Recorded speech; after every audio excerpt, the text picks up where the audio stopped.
Welcome to the news. We take a look at stories making headlines.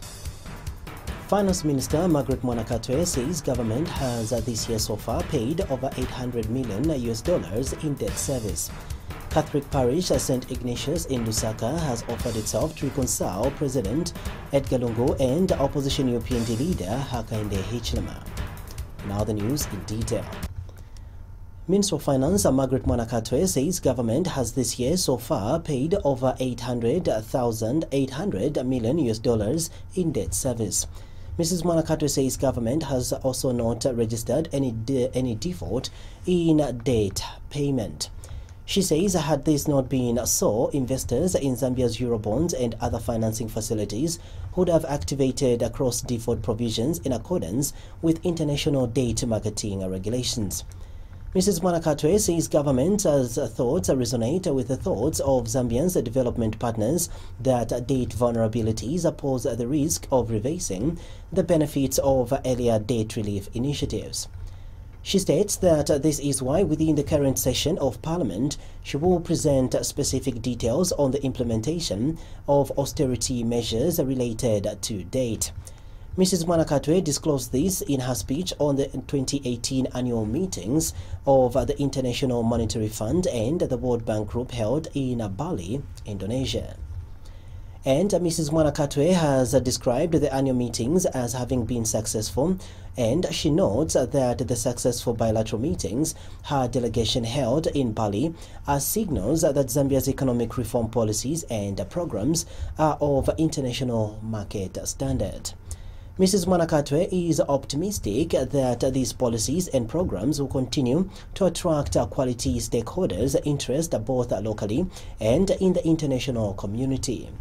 Her delegation to Bali included Minister of National Planning Alexander Chiteme, Secretary to the Treasury Fredson Yamba, and Deputy Secretary to the Cabinet Christopher Mvunga. Others are Bank of Zambia BOZ Governor Denny Kelelia, Ministry of National Planning Permanent Secretary Chola Chabala, and Ministry of Finance Permanent Secretary Mokoli Chikuba. St. Ignatius Catholic Parish in Lusaka has offered itself to reconcile President Edgar Lungu and opposition UPND leader Hakainde Hichilema. St. Ignatius Parish Priest Charles Chilinda says his parish is ready to facilitate talks between President Edgar Lungu and Mr. Hichilema. Father Chilinda says this is especially that the national dialogue has taken long to take place. He has since urged President Edgar Lungu and Mr. Hichilema to take his parish offer as an official invitation. Father Chilinda, who spoke in Bemba, has expressed hope that reconciliation can take place between the two leaders, particularly at the time the Archbishop Alec Banda is still available. He said this during the memorial church service of late President Michael Sata that was held at St. Ignatius Parish in Lusaka.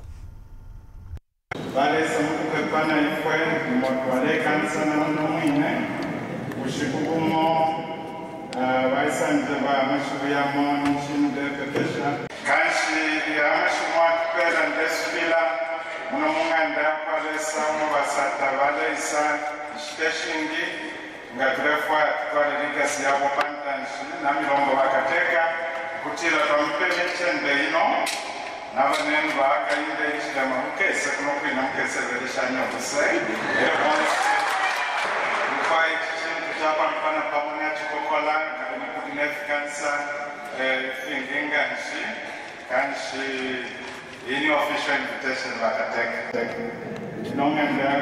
St. Ignatius Magishwa Kwino ero kuti kwamleta chapa muntu ana kuntashi amafya yeshi abantu kabili bantu bayakwishai kanshi nalombo kutila tushikutwala konka pantanshi na shikofu wesu wako mwini wamushi kuti yaisa tumpulula kwino ayamadiashi.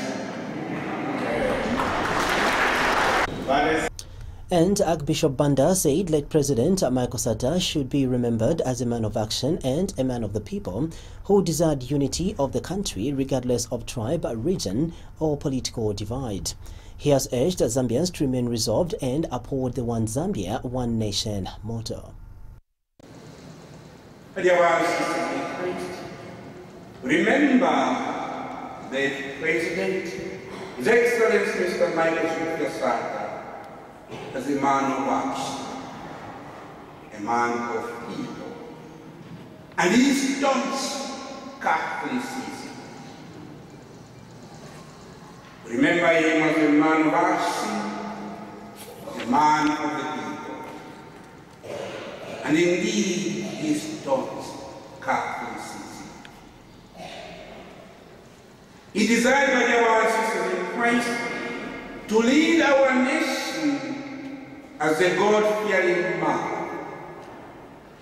You would even say, yeah, I have to lead this country through the 10 biblical commandments. Indeed, this has come to pass. We have now the declaration of Day of National Prayer.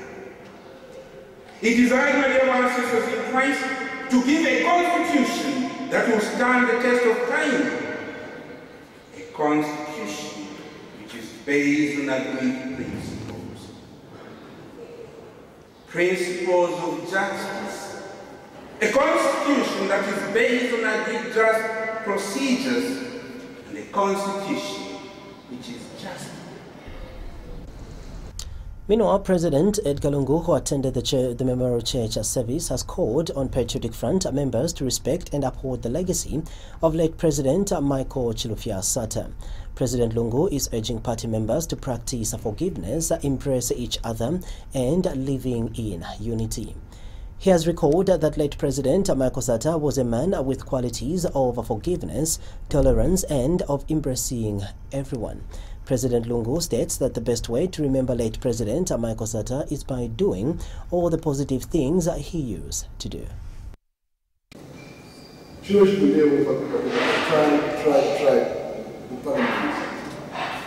When he brought us together as a team, we never talked about tribe. He never talked about tribe because for him, humanity was one. We were all Zambian. And his concern for the poverty of the Zambian people was national. He kept telling me there's a lot of poverty in Western Province, there's a lot of poverty in Wapula Province. You know the statistics. At a time when people did not even watch for us in Western Province, he said, let's bring up Western Province and Wapula Province, the same level where all other provinces are. And I think it would be demeaning for all of you who belong to his tribe, but then trying to carry negative traits which he never subscribed to. So let us believe in the oneness of love, the love of Christ. And as we go to the future, we want to do justice to each man by believing in Jesus Christ, believing in the power of God through loving one another. Forgiveness, tolerance, and indeed resilience were his qualities. 2011, when he formed the government, he picked people from the MMD, brought them into government. He picked people from the PND, brought them into government. If I do that, I'm condemned. I'm called names. Where is the discipleship, the fellowship, the following of Mr. Michael? A lot of people want to pretend they are Michael. But what they do, what they say, falls far too short of what the man stood for. Let us respect his life. President Edgar Lungu later laid senior government officials, PF senior party members, and supporters to lay wreaths at the mausoleum for late President Michael Sata at Embassy Park.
Republican President Edgar Chagwa Lungu has been challenged to demonstrate what he truly believes in late President Michael Satta's vision for Zambia by putting to an end theft of public resources.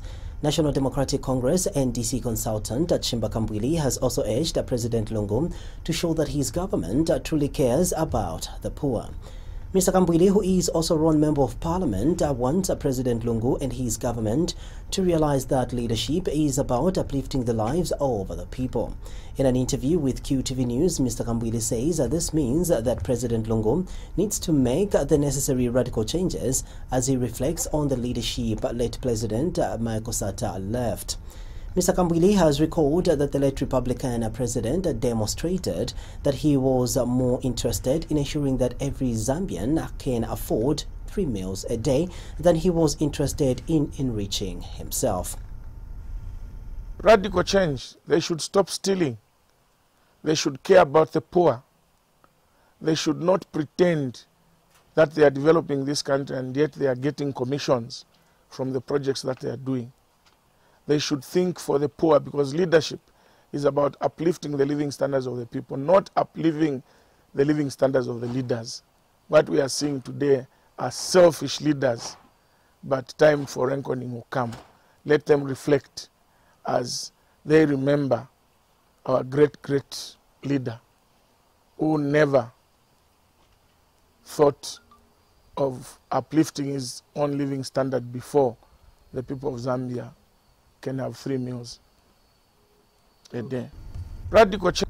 And Mr. Kambwili has justified why he did not attend this year's memorial service for late President Michael Satta that was held in Lusaka. He says besides having not been formally invited to attend the memorial service, he also feared a repeat of the harassment he went through last year when ruling PF cadres became violent. Mr. Kambwili states that the NDC, however, have its own wreath-laying event on the grave of the late Republican president on Monday. And I hope as President Edgar Lungu today went to the memorial, which memorial they made it very secret. They didn't announce to the country. Me, I was not even aware that there was going to be a memorial for the late President Michael Satta. But even if I was aware, it would have been very difficult for me to attend, because you remember what happened at the memorial last year, where cadres became violent and no action was taken against any cadres, despite the fact that the matter was reported to the police. So we are going to have our own event tomorrow, where we are going to lay the wreaths on the grave of the late President Michael Satta, obviously after coming from court. Late Republican President Michael Satta's son, Mlenga Satta, has reminded those in high offices not to forget about the people who have put them in those offices. Mr. Satta, who is also former State House Deputy Minister, says high office bearers need to remember that they are put in those offices to serve the people and not for their own personal gains. Mr. Satta says one of his late father's virtues was to put the interest of the people first, and that this is what people in high offices should emulate. He has also encouraged the leaders to work hard, persevere, and practice humility. And Mr. Satta says that the family is now united and working together 4 years after the death of his father. He has also encouraged Zambians to persevere and believe that the various challenges affecting the country will pass in due time. I would say what is most important to us now is perseverance, hard work, humility. You know, I think a lot of times people go into these offices and forget that they were put there by people, ordinary people, voiceless people. So we need to remember who we're serving when we go into these offices. It shouldn't be service about self, it should be service for the people that elected us. And again, I would say too, we're going through tough times economically. Perseverance, it shall get better in the future. So those are what I would like to say. We could spend the whole day talking about legacy and lessons, but I would say for me, the two that struck me the most, that resonated the most with me, were the perseverance, hard work, humility, and love of people. I would say Former Prime Minister under the UNIP government, Malimba Masheke, has expressed hope that national dialogue will achieve the intended outcome regardless of who is going to be in charge of handling it. General Masheke is of the view that it should not matter whether it is the church mother body or the Zambia Center for Inter-Party Dialogue, ZCID, that chairs the national dialogue process. In an interview with QTV News, General Masheke, who is also a retired Zambia Army commander, states that what is important is to exercise what is in the interest of the country. General Masheke notes that given how the church mother bodies and the ZCID are, however, divided, what Zambians should do is to simply follow the dialogue processes both will separately handle. He has since encouraged the people in the country to take interest in what the church mother bodies will say after their meeting on Tuesday. I think that everybody is worried about what will come from these groups. What it is that these groups want guidance, and therefore, in my view, we should be able to be steadfast and be able to follow each one of them clearly. And I'm sure the the church wants to sound themselves out. And then I think we should be able to listen to them and be able to comment when they have done so. Housing and Infrastructure Development Minister Ronald Chitotela has disclosed that over 120 million kwacha has been released to pay to contractors across the country. Mr. Chitotela told journalists in Lusaka that the money was released last week to pay local contractors across the country. Mr. Chitotela says that this shows how his ministry is paying attention to the local contractors. He states that the economy can only grow if it is fully owned by locals, adding that locals can equally only own the economy if they are paid their dues and empowered. Mr. Chitotela says he is also pleased to note that local contractors are improving in delivery of services. We have moved and we are on course. As you may be aware, last time we paid about 1.2 billion. Just last week we are paying another 120 million kwacha. We are paying more attention to the local contractors because we want to make sure that we pay the local contractors, because once we pay the local contractors, money is staying in Zambia. And I think in the next 2-3 weeks we'll also be releasing some more amount of money to the local contractors, and that may also cater for the international contractors that are involved in various infrastructure. Yes, I can confirm that last week we released 120 million kwacha to the local contractors across the country. Home Affairs Minister Stephen Kampyongo says if it is government's desire to ensure that youths in the country channel their energies into productive activities as opposed to criminality. Mr. Kampyongo says government is thus committed to creating space for youth employment and putting in place measures that will help youths earn a living and use their time productively. The Home Affairs Minister, who is also Patriotic Front and National Youth Chairman, says government is concerned with the high levels of youths engaging in criminal activities in the country. He has warned youths engaging in criminal activities that the law will take its course once they are found wanting. First and foremost, we are equally concerned. It's all about trying to create space for the youth to, expose their potential, and we need to harness that potential. Because if we don't harness it, it will end up, exploding in a negative way, and that's what you are saying. And so, when you see us go the copper belt to make sure that ventures that are meant to benefit the youths, we are exactly trying to cure this social problem, so that our youths can channel their energy in productive activities as opposed to criminality. On the other hand, those that don't want to come on board as in making sure that they become productive, they want to go bad ways, they certainly, just as you saw to those young ones we had on the copper belt who were in gang groups, have been dealt with within the confinements of the law. But our desire is to see as many youths, and I think government is looking at various ways in which we can harness the potential of the youths there are a number of interventions that I think my counterpart at the Ministry of Youth and Sports will be spelling out in order to make sure that we take stock of our youths, because they're the future generation. First and foremost, we get to Eastern Province where the opposition UPND Mkomba Ward Councillor in Lundazi District, Maxon Mwale, has resigned and joined the ruling party. Mr. Mwale says he has opted to resign because he is disappointed with the leadership in the UPND. Speaking when he officially announced his resignation at Nyondo Primary School, Mr. Mwale disclosed that from the time he was elected as a councillor, he has not been visited by the party leadership. Mr. Mwale states that this is what has made him feel so segregated. And Mr. Mwale has refuted claims that UPND members in Lundazi have been bought by the ruling PF.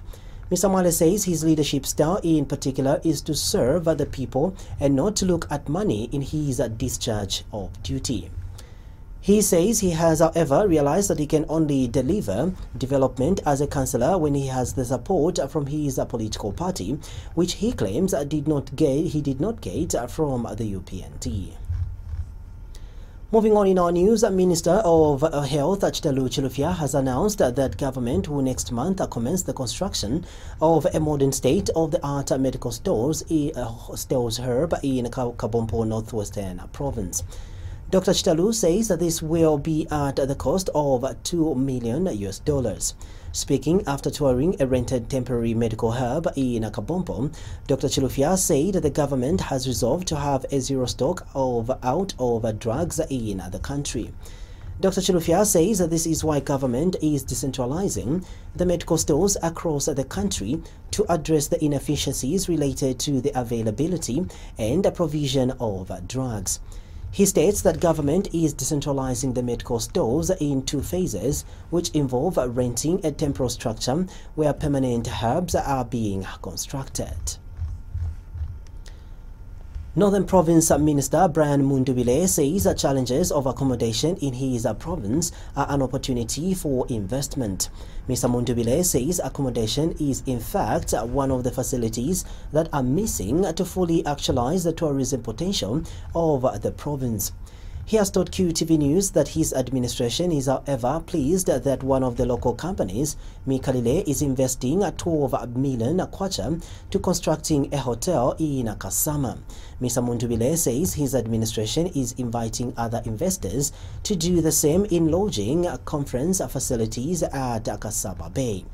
He says his administration wants tourists to be spending more time when they visit such areas as opposed to flying back on the same day as they visit due to lack of accommodation. I want to say this again, that the challenges in accommodation actually is an opportunity for investment, because clearly these are some of the facilities that we are missing to fully actualize the tourism potential in the province. We have one of our local investors in the name of Mikalile, who's coming to put up a hotel, in Kasama, a 12 million investment at that.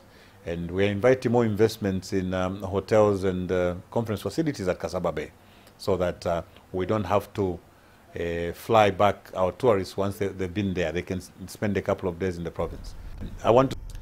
And finally, in our news, the Rural Electrification Authority, REA, has successfully switched on the Milenge Grid Extension Project, which involved the construction of a 165 kilometers of 33 kilovolt overhead power lines. The grid extension project is at a total cost of 22.6 million kwacha. REA Chief Executive Officer Geoffrey Msonda says the project was undertaken to help accelerate development in Milenge District, which was established in 1997. Zanis reports that Mr. Msonda explains that the Milenge Grid Extension Project took about 5 years to be completed due to limited funds.